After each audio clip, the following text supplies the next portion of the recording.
Hola profe, mi nombre es Santiago Fierro y yo voy a explicar lo que son ejes y planos. Estos mismos me definen movimientos que puedo llegar a hacer con mi cuerpo. Para explicar esto me voy a ayudar con una lapicera y el primer eje es el anteroposterior, que me atraviesa así, de esta forma, frontal, y sale por mi espalda. Este eje me permite hacer movimientos de aducción y abducción, como por ejemplo así. Abducción y aducción.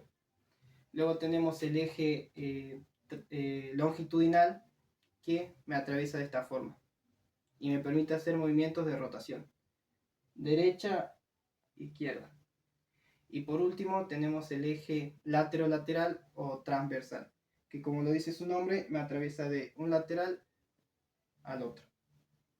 Este me permite hacer movimientos de flexión y extensión. Puede ser así: flexión, extensión.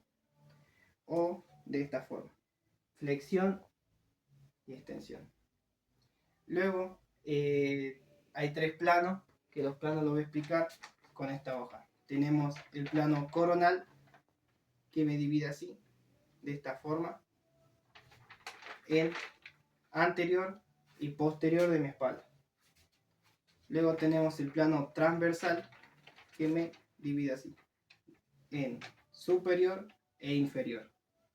Y por último tenemos el plano sagital, que me atraviesa de esta forma, de izquierda y derecha. Ahora paso a explicar lo que es abducción y aducción. La aducción es cuando una parte de mi cuerpo se acerca a la línea medial de mi cuerpo, como por ejemplo así. Y la abducción es cuando una parte de mi cuerpo se aleja de la línea medial de mi cuerpo, así. Entonces esto es aducción y esto es abducción. Buenas tardes, profesora. Mi nombre es Ramiro Alejandro Gutiérrez Ulloa. Yo vengo a explicar la extensión y flexión de la rodilla.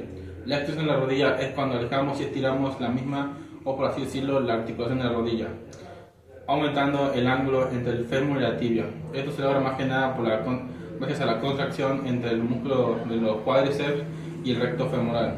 Luego tenemos la flexión de la rodilla, que es cuando, por así decirlo, doblamos el pie, acortando así el ángulo entre el fémur y la tibia. Esto se logra gracias a los músculos isquiotibiales y a los pupitrios. A continuación va a ser una demostración de una extensión y una flexión de una rodilla.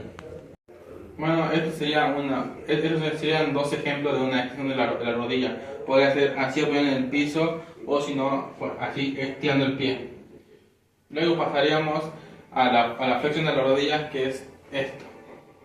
Y visto y escuchado con la flexión anterior, estamos acercando la tibia al fémur y así estamos alejándola. Buenas tardes, profesor. Mi nombre es Agustín Ibarra y a mí me toca explicar básicamente qué es el pronador del antebrazo.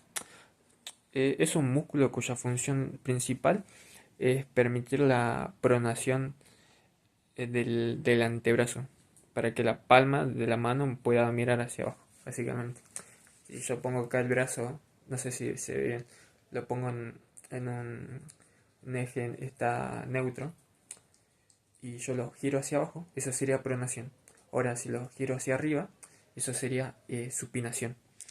Los dos músculos que influyen en la pronación son básicamente el redondo y el cuadrado. El redondo se encuentra en la parte superior del antebrazo, cerca del codo. Cerca del codo básicamente, y actúa principalmente cuando se necesita fuerza, eh, como por ejemplo a la hora de agarrar el picaporte de la puerta, ¿bien? Y el pronador, cuando en cambio está más cerca de la muñeca. Eh, y su función es constantemente mantener la posición del antebrazo en pronación. Estos músculos son muy importantes en la vida cotidiana, por ejemplo, a la hora de Me toca explicar sobre la rotación del brazo. Básicamente, la rotación del brazo es el movimiento que gira el brazo sobre su propio eje. Y pueden ser de dos tipos. Rotación interna, que sería de, o también llamada medial, que gira el brazo hacia adentro, acercando el antebrazo hacia el cuerpo, o rotación externa o lateral, que es sería básicamente hacia afuera. ¿Bien? Bueno, estos movimientos sirven básicamente en nuestra vida cotidiana para vestirnos, hasta lanzar una pelota en algún deporte o alcanzar objetos, literalmente.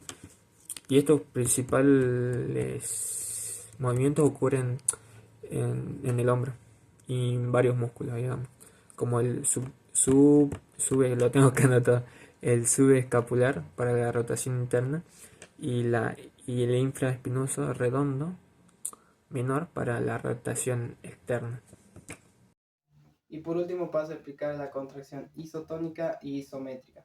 La contracción isotónica es cuando el músculo se acorta y se alarga generando una tensión constante. La isotónica se divide en dos, la contracción concéntrica y excéntrica. La concéntrica es cuando el músculo se acorta generando fuerza, de esta manera. Y la excéntrica es cuando el músculo se alarga, también generando fuerza.